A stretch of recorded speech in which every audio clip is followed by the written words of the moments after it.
So Eboni K. Williams, I'm pretty sure we all know and remember her.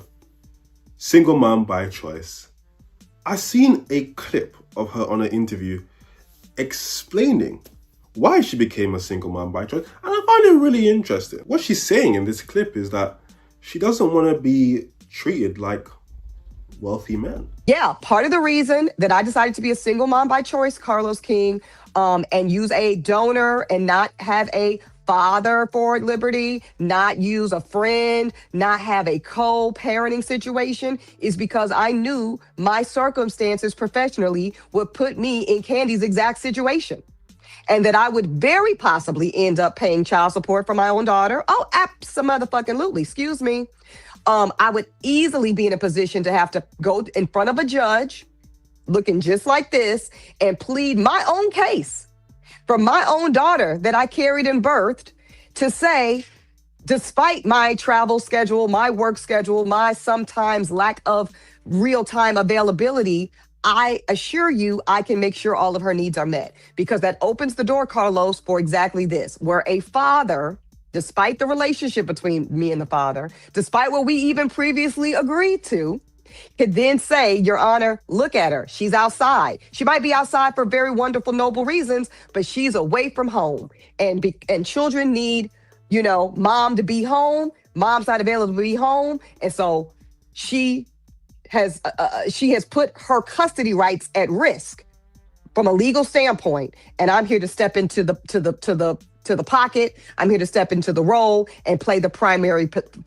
custodian for my children. And that's a real risk, Carlos. And it is one of the reasons I'm telling you that women with high power careers that demand travel or time away, my daughter is being very well taken care of right now, Raindrops and Carlos. I assure you, I'm getting hourly updates from her nanny, who's been with her since she was 4 months old. She's in a lovely, preschool that she's been. So she's good. But if I had to argue this to a judge, it could go either way. And I wasn't willing to risk it going either way. So that's a personal decision. Every woman gets to make that decision for herself. But I hope that helps understand, Raindrops, why somebody would do what I did. And more women are electing to do it because we don't want to be in court having to potentially fight for custody of our own children simply because we chose or needed to go to work. I think this is really logical. Once you've made the decision to become a single mom by choice, why not kill the risk completely of someone trying to take you to court and trying to get money out of you? You see this happen to famous men, successful men all the time.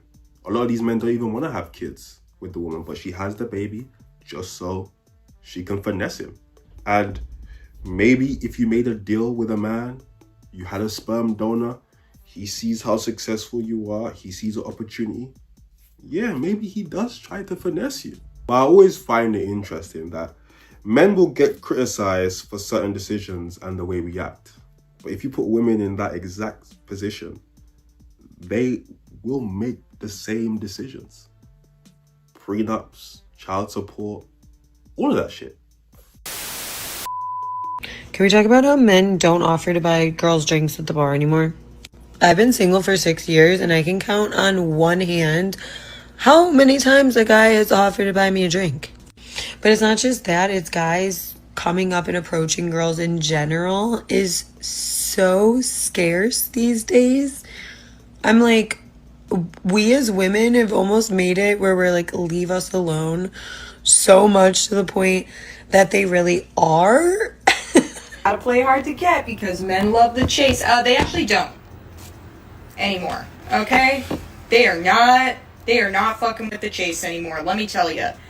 Ladies, it has changed. Okay? And look, I'm not actually unhappy about all of it. It's been ingrained in us as young women that not to be too easy, right? And that men love the chase and that they're only going to want you if you don't want them. And you got to play hard to get it, right? And I've always thought it was bullshit, honestly. I don't want to. That takes too much work, But now it's gone too far the other way, where they want us to literally do all the work instead. Is unfortunate. that both men and women are getting fed horrible advice, horrible information from both sides, that's really honestly pitting us against each other. Let's just literally treat both men and women the same, like how we want to be treated, equally, and I think we'll be good, right? People inflate this idea of like men and women are so different to be really something that it's not. Both men and women don't want people who cheat. We both don't want to do all of the work, right? It has to be 50-50 at least when it comes to effort. We both don't want to have to play hard to get.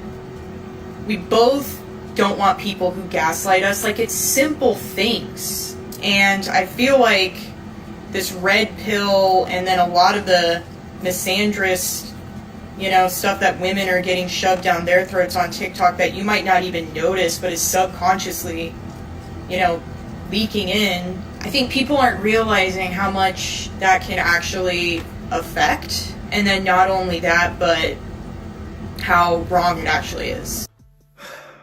What is this? This is a virtual hand on your shoulder. Okay? Now there. This advice is, it's not even advice that you're giving. Just what you're saying is very idealistic.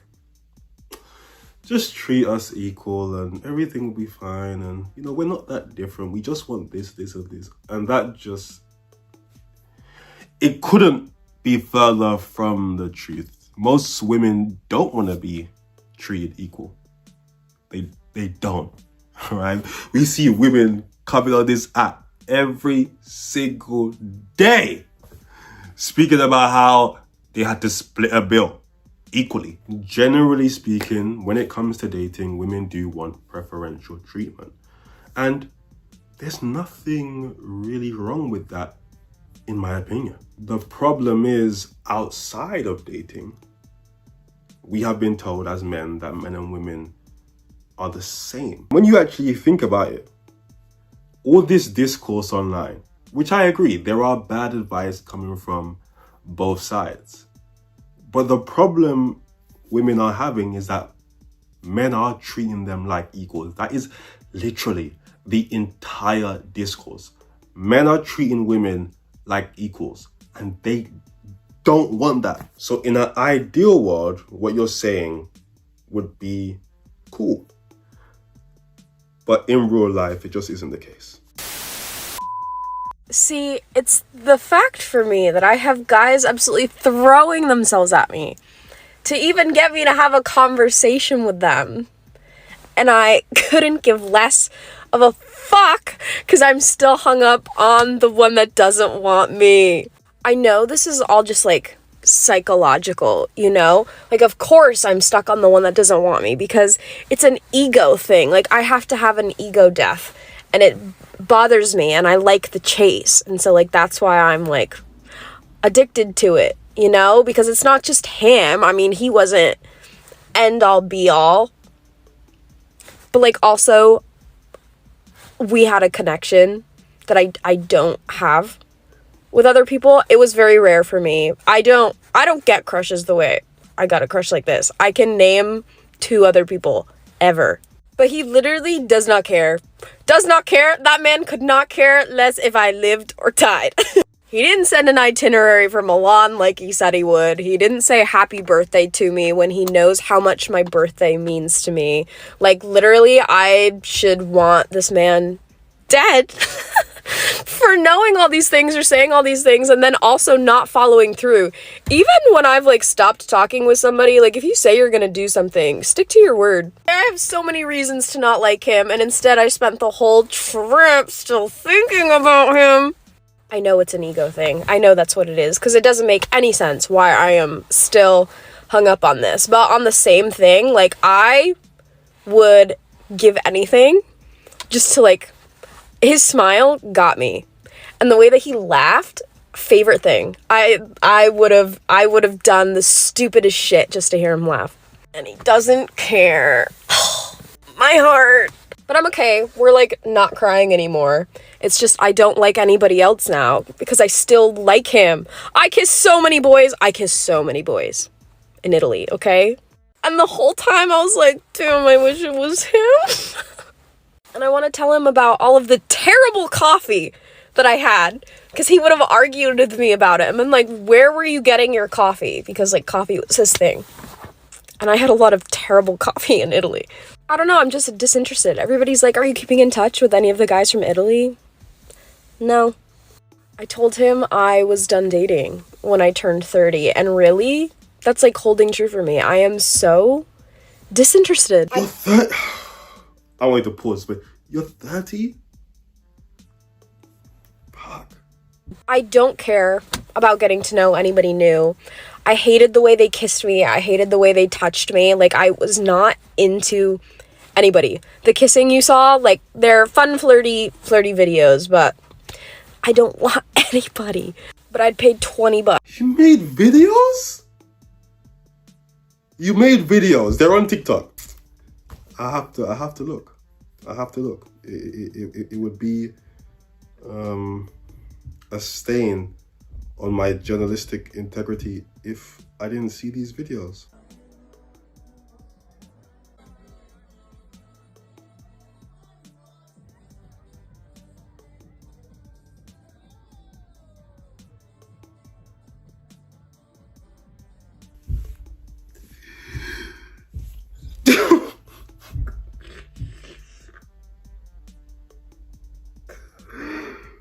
Oh, man.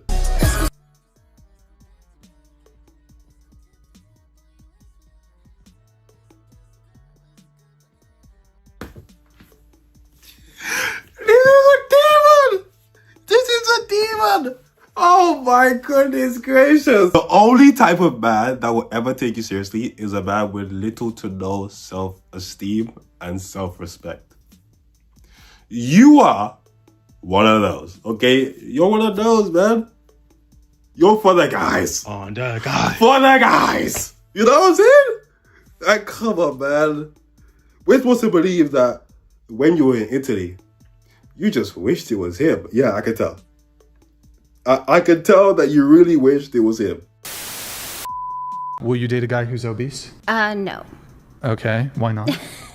I just prefer, I feel like, I mean, I know obviously I'm a little bit overweight, but I definitely want my partner to take care of themselves in that way, especially if we're getting a little bit older. When you say it's important take to me. care, so I mean, Fit. You want the guy to be fit. Yes. Can you tell us what your cutoff is here? I mean, the 40% I wouldn't. Why not? What's wrong with the 40%? It just kind of looks unhealthy. I mean, but that's just a picture. If they looked like that and they were active, then that's a different scenario. I'm not trying to be rude. I know. Your body type equivalent is probably the 40%. Probably. Or more. I'm not denying that. I know what I look like. When I see bigger women come online and they're like, I just can't find... I literally reacted to a video yesterday. It's just so difficult for me, and it's just... This is what I picture in my head. I could be wrong. And that may not be their reality. But it's not difficult for women to find a man that likes them.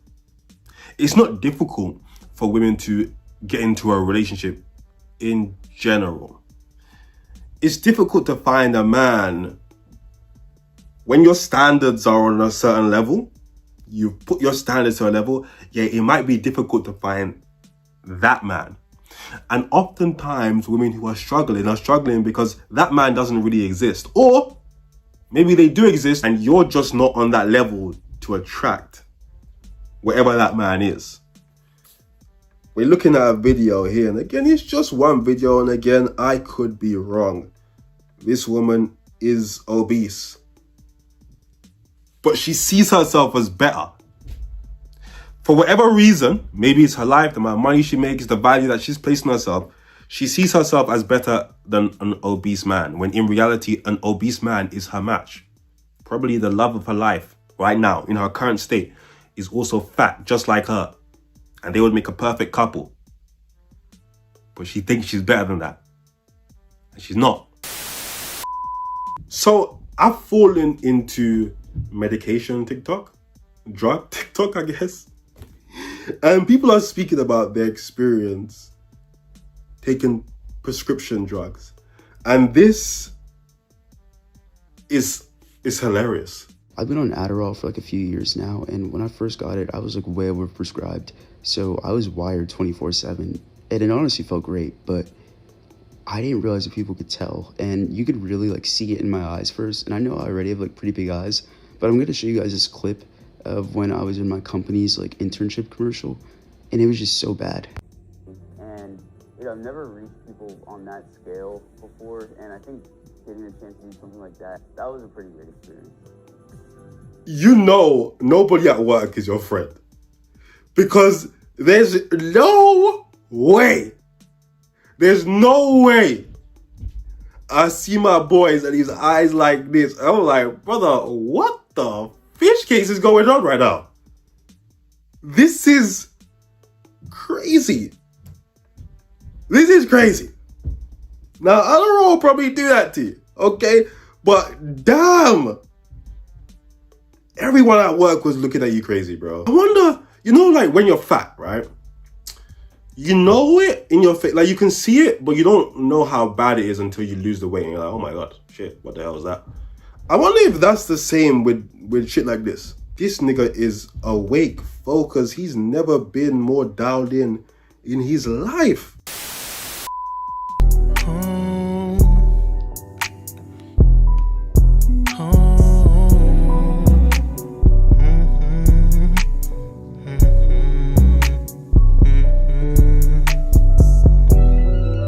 This liquor got me in my zone.